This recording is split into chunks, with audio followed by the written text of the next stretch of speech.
Welcome back to the garage, everybody. Today, let's get this motor primed. I've already dumped in 7 quarts of the Blueprint break-in oil. It comes up on the dipstick. Right now, I've just been walking around the block looking for leaks. If you pull the dipstick out, the level is up above the add level. I don't know if y'all can see that, but there's oil in that block. I gotta get a priming tool ready. Priming tool of choice. This is fancy for me.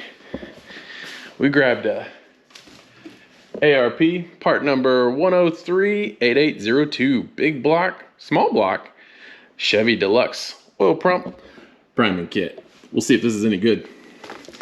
Stick around. Let's see if this works, because you're gonna be my eyes to watch the gauge, because I can't be in 2 places at once. All right, let's talk about what a priming tool is, because some of y'all might not know.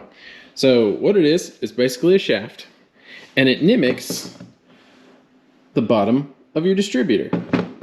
This is spun around by the camshaft inside the block, and on the bottom of it, there's a notch, a keyway, if you will, and that sits and spins in the oil pump, and that's what pumps the oil through the motor.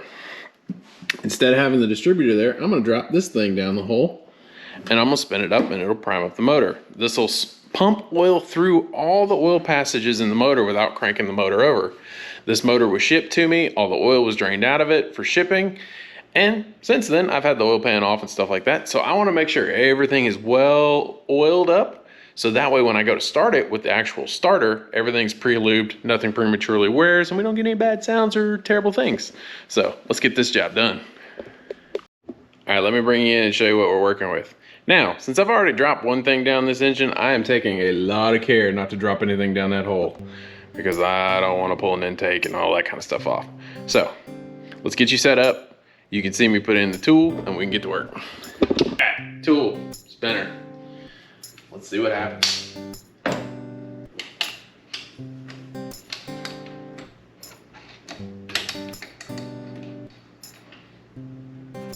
I'll spin it around a little bit.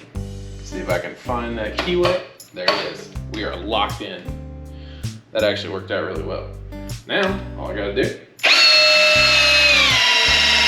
it change pitch.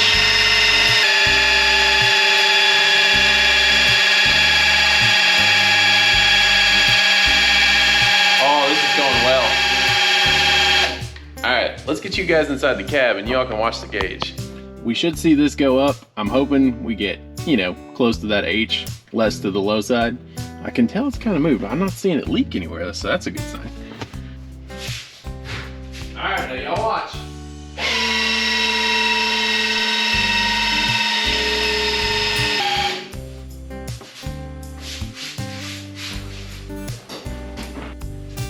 Oh, I gotta say, good things just happened. That thing primed right away. Woo! I ran the drill for a couple minutes. It's pretty warm. That's a lot of work for a drill. You might have to use a corded drill, and if it starts to overheat, back off of it. Ooh, I'm excited. That means that motor's primed. I looked over here inside the oil cap, and you can see oil coming off the top of the rockers, falling off. That means oil is getting to the top of the block. We're gonna check it just a couple more times after the drill cools off, just to make sure. We want it good and primed, and we'll check our oil level too. It probably went down. We can do that right now. We need a paper towel. So this motor has a high volume pump in it, not a high pressure pump. And that's not a bad thing. Oh, our oil level went down quite a bit. I think we're gonna have to add another, probably half a quart to bring it up to the full level. The truck is sitting level. Yeah, we'll probably need to add about another half a quart. So it takes about 7.5 quarts to fill this thing. So I'm gonna top that off. After that cools off, I'm gonna spin it some more because I want it good and primed. I'm gonna overdo it a little bit. I'm not worried about the break-in surfaces and the assembly lube because they've already ran this motor at Blueprint. It's more of about, let's push some oil through the filter, let's push it through all the bearings and things like that. So when I try to start it here and when I get it to that point, it's ready. And I have absolute confidence that it's ready. I'm very excited about this. All right, y'all. It's a new day, everybody. And since yesterday we got the oil line in and primed the motor, today, let's get the distributor in. I need to get that tool out of there. It is covered in oil because the motor is primed and it pumped a bunch of oil around in it. To But before I go and drop into the distributor, I did some things to make my life easier when I go and try to start this thing. I've got the harmonic balancer spun over to before top dead center. So the number 1 piston is on its way up. When I drop in the distributor back there, I want the rotor pointing at this number 1 cylinder. That way it's not 180 degrees out, make a giant fireball and go bang. That's a TV thing, that's not a Chris on YouTube thing because I'm not that cool. But this is the distributor I've got ready to go in it. It is a MSD billet, ready to run distributor. And I didn't forget the gasket, it's right there. I've got some break-in oil that they say needs to go onto this gear that drops down and it meshes with the camshaft.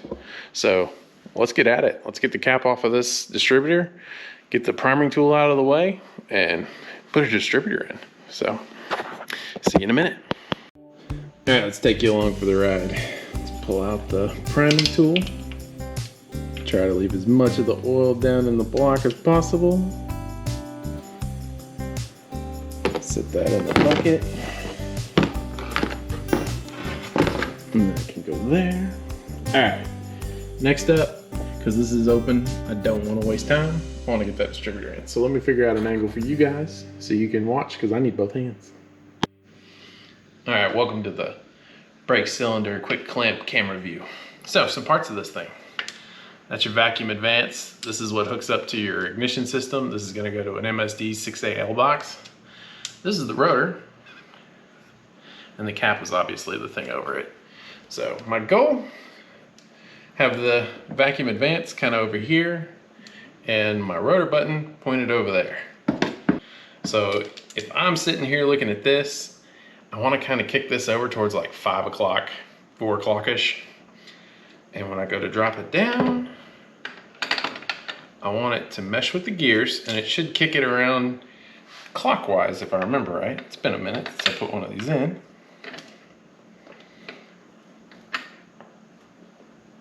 I'm just gonna take my time because I don't want to mess up the gasket and stuff. And this is kind of one of those, you're gonna use the force. And then when it starts, oh, it kicked over. It hasn't seated all the way down. It's sitting a little bit up off the intake, but it is pointing at the number 1 cylinder. So what I'm gonna do, because this should turn that cam sprocket, I need that out of the way, to the roof. I'm actually gonna reach down and turn the motor over by hand because I want it to fall down, because right now the spline that goes into the oil pump is literally sitting on top of the oil pump, and I need to align those. So we're just gonna crank the motor over. Just a little. We'll see the rotor turn a little. I'm gonna see if I can get this to seat. I think I felt it go by. Right there. And now it's all the way down. And if I go and crank this over, you can see the rotor head turning. I'm gonna come just before top dead center again, because that's where I wanna be when I go to try and start this thing. And now that I got the rotor just before top dead center, I think we're sitting at like 28 degrees above top dead center. I don't know if you can see that or not with the shadows, but I can see this pointed over towards number 1. I've got plenty of adjustment on my vacuum advance, so when I'm setting the timing and I'm turning this either left or right to advance or retard it, I can get my initial timing, which I think is 14 degrees, and I'll verify that because that's important. But the goal when we start the motor is immediately, as soon as I get it running, lock it down, initial timing, 14 degrees. It's what Blueprint recommends. I think, I'll check the paperwork, pretty sure it's what it is. But I don't want to be fooling with this a whole bunch. And I don't want it 180 degree out, backfiring and stuff like that, because this is all new. It'll be a lot of information all at once, and I don't want it to be overwhelming, so I'm trying to prep it as much as I can. And we'll know if I get it right or wrong, because we'll be videotaping it. But anyway, I'm gonna put the cap on that, because distributor installed. All right, grab the cap, grab the coil bracket, grab some anti-seize, because when we put some stainless into the aluminum, remember what we talked about? Always put anti-seize on stainless when you're putting it in aluminum. But we get to go back to the pile and pick up another part. Since I'm climbed in the motor and over top of it, I need the coil. because we can go ahead and install this. I know this coil works because I was using it on the 396 and it works good. It is an MSD Blaster 2. I love the retro branding on it. It looks really good. All right, let me get you all set up here and let's put some more parts on. All right, don't judge my laziness here in a second. So I'm about to set this cap on. And when I do that, I might need a reference for which one of these is number one. The cap sits on here like this. And what I'm gonna do is I'm gonna take a Sharpie and make a cheater mark where the rotor is. Because I need to know which one number one is. So that way when I go and put my firing order on, I know which one it is. So him, let me see where they line up. I haven't moved that, so you are gonna be my number one. Let me make sure. Yeah, I'm good with that.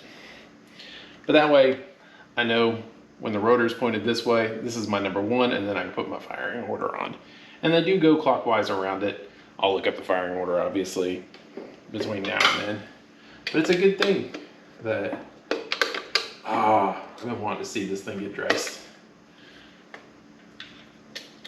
I'm trying to do a lot of the old school look because it just makes me happy, because I had that old 396 in here since I got the truck in 2005. And I like seeing the old button or the old distributor cap style. All right, caps on. That one's pretty straightforward and simple. This one, it's not that complicated. It's just a bracket that holds your coil in place, and it sits right here up on the block. And I will very carefully drop exactly what I need on the floor. One moment.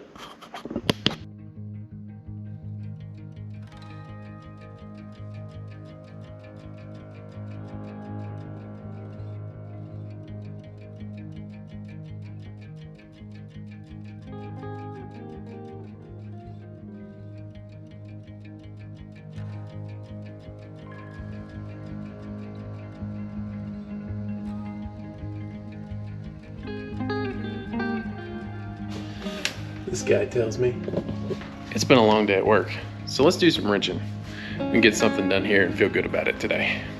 Let's grab the carburetor, the gasket, let's put it on, because now we're approaching final assembly. It is final assembly. Oh yeah. All right, I need 2 hands for this. I'll get you set up so you can watch. While I'm bolting on that carburetor, let me tell you a little bit about it. It is a Holley 4150 style carburetor. It has 870 CFM. It has vacuum secondaries. It has an aeromotive fuel regulator, so I can control how much fuel it has between idle and wide open throttle. It also has an aeromotive inline filter, and it's backed up by a Holley 130 gallon per hour mechanical fuel pump. This is all analog. I can make adjustments to it, and we can do a lot of things to calibrate it. Now, when I was choosing the fuel components, one of the hardest things that I struggled with was size of the carburetor. Because immediately when I was looking at it, I was like, okay, 540, give me a 1050 Dominator, because race car. But street track, must remember, street track.